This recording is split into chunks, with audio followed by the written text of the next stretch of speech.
Hello po sa ating lahat. Bilang isang Pilipino, inggit na inggit ako sa mga mauunlad na bansa na tulad ng US, South Korea, Japan, Taiwan, Singapore, Inglaterra, Francia, at saka iba pa, no? Eh, Kasi tignan mo yung tao, yung mga mamamayan nila talagang nag-i-enjoy. In fact, yung pagpunta-punta nila sa mga iba't ibang bansa, sa iba't ibang lugar, talagang nagpapatunay na maganda yung kanilang pamumuhay. Okay, imagine na afford nila. Siguro dito sa Pilipinas talaga yung makakapunta lang sa abroad para mamasyal ay yung talagang may kaya. Kaya yung mga mayayaman, to be exact. Bagamat maraming mga Pilipina pumupunta sa ibang bansa, pero hindi naman mag-enjoy kundi magtrabaho bilang domestic worker, bilang laborer, at saka iba pang trabaho, ano. Kaya every now and then, kung minsan mayroon tayong nakakakwento ng mga foreigners o yung mga Pilipino from other countries, then makikita natin na talaga palang marami yung mga benefits nila compared sa atin, like free education. So imagine, mag-aral yung mga anak mo pag ay libre. Pagkatapos wala silang problema sa healthcare. Halimbawa may nagkasakit, then nandyan yung health services nila. Pindot-pindot lang ng number, then nandoon na yung mga ambulansya at iba pang mga serbisyo, no? Pero sa atin talagang kung nagpa-hospital ka, talagang malaking problema yan dahil maraming gastos yan. Kahit na yung lang, halimbawa pumunta ka sa public hospitals, siyempre gagastos ka rin ng mga gamot, yung transpo, at saka talaga mayroon din babayaran. Talagang wala yung para bang as if pasok ka, wala kang babayaran, pagkatapos alis ka, walang babayaran. Parang malayo yan sa reality, ano. Just like sa atin, sinasabi na may free secondary education, pero mayroon din mga additional expenses. So kung iisipin mo, ang secondary education is not actually free dahil yon, tulad ng sinabi ko, marami pa rin yung babayaran, ano. Ngayon, balik tayo dito sa mga mauunlad na bansa. Nabasa ko yung mga history ang history ng Taiwan, ang history ng Korea, South Korea,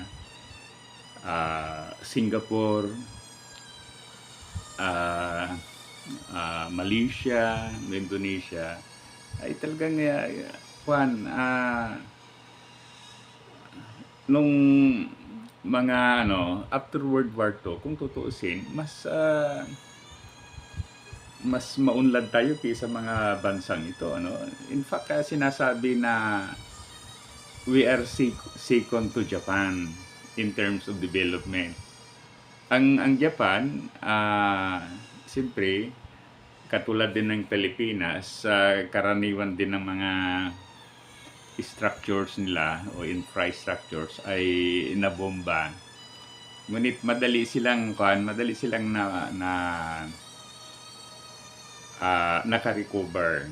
Why? Kasi kung ikumpara mo ang Pilipinas at saka Japan, ang Japan ay industrialized country na.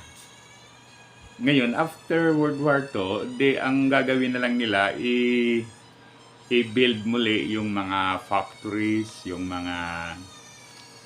ah, yung mga nila, yung mga system nila, yung mga economic industries nila. So, again, mauunlad muli, ano? Samantalang naman tayong mga sa Pilipinas naman, siyempre hindi pa tayo industrialized. But then, mabilis din ang recover. Why? Kasi, marami din yung war reparation.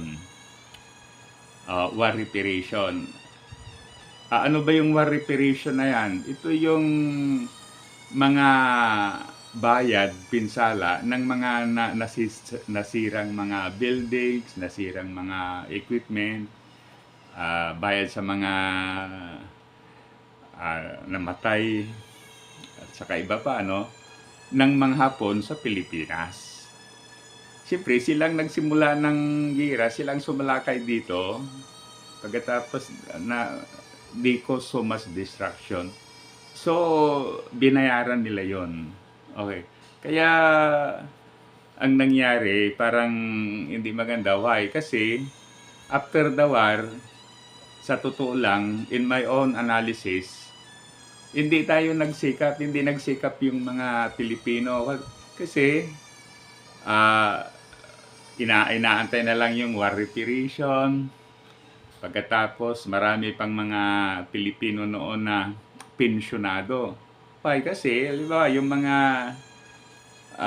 tatay nila, lolo nila ay namatay sa digmaan bilang USAF, US Armed Forces in the Far East.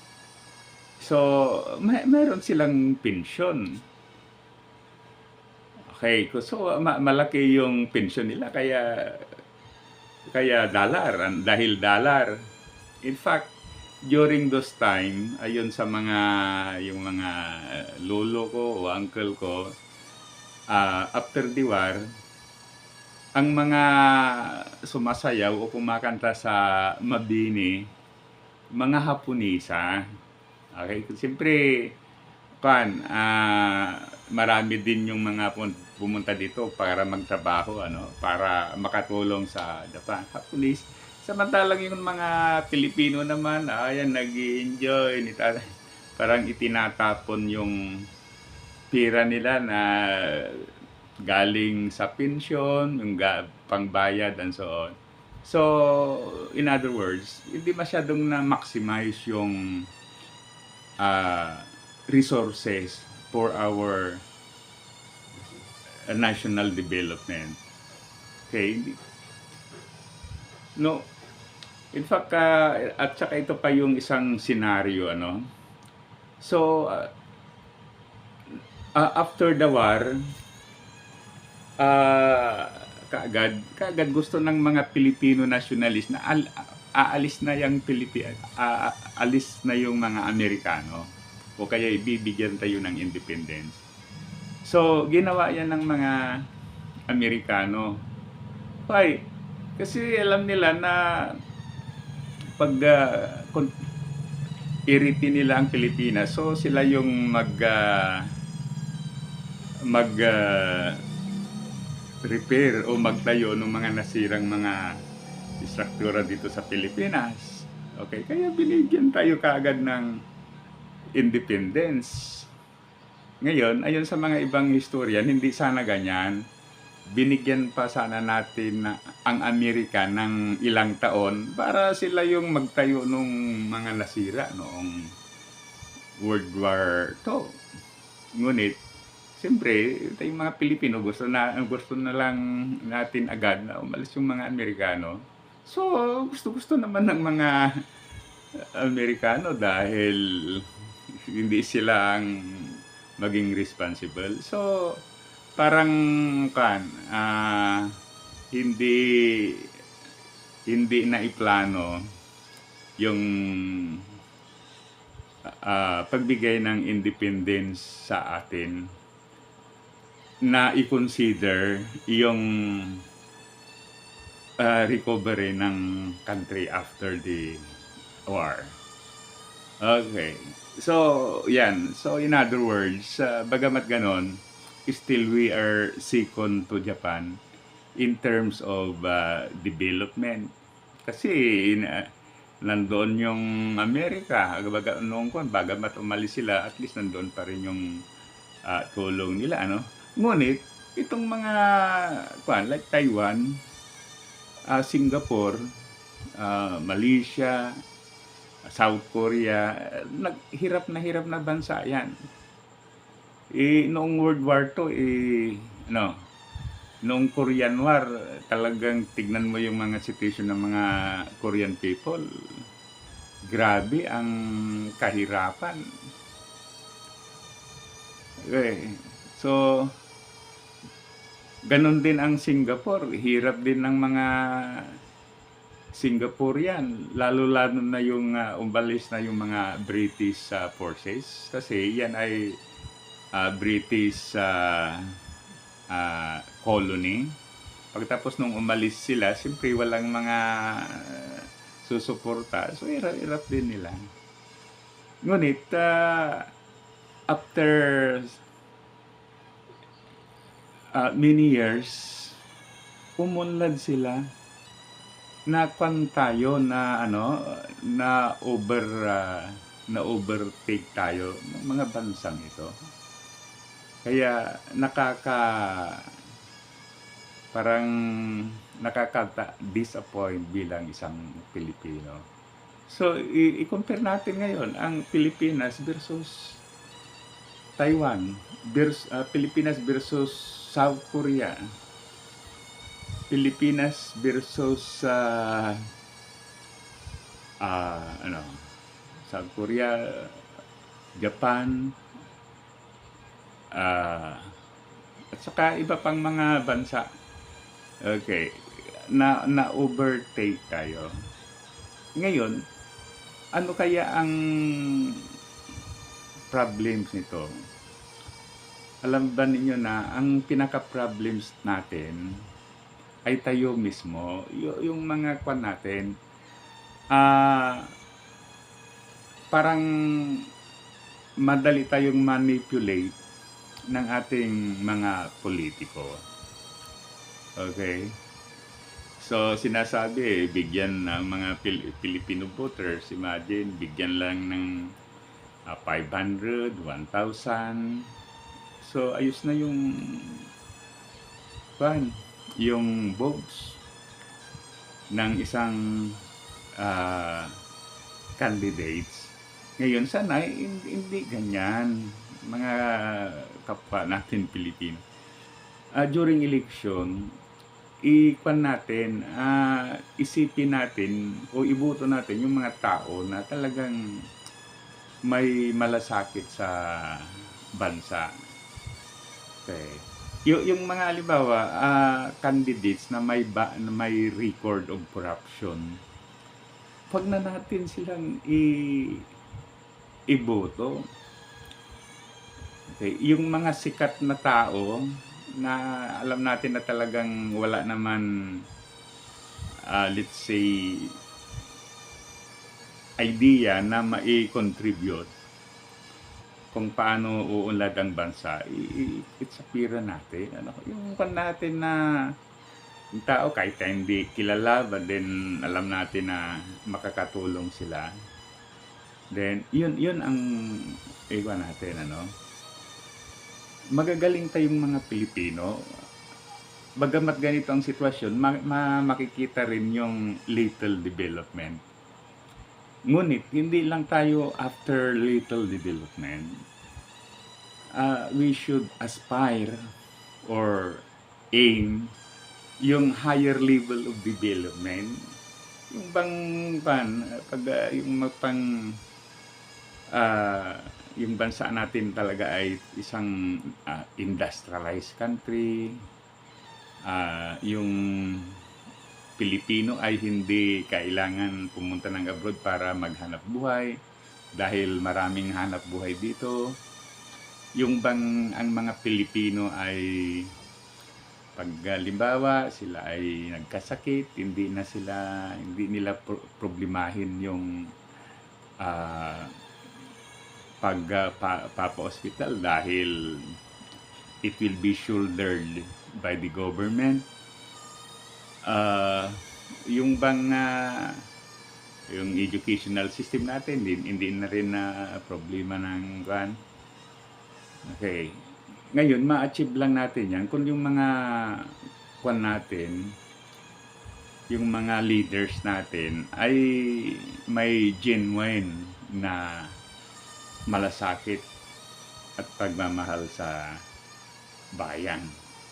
So, iwan na natin yung mga official o candidates na kilala na nagnakaw o masyadong spoiled, masyadong yung utang ng utang,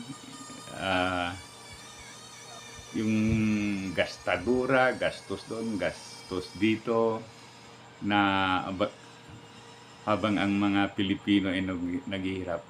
Huwag na lang natin silang alisin na lang natin sila sa ating listahan. Okay. So, ganyan lang yan, Kung hindi umuunlad ang Pilipinas, kasalanan din natin mga Pilipino dahil madali tayong mabudol-budol ng mga leaders natin.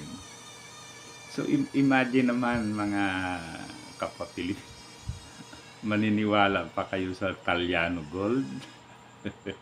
wala yan, kung lang yan, gawa-gawang kwento para iboto ang isang politiko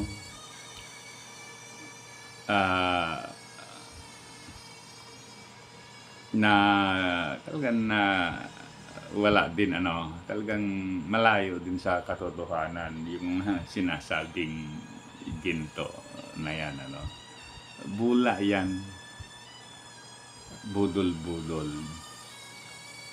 Okay, so muli thank you, sana subscribe sa ating YouTube channel. Mabuhay tayong lahat.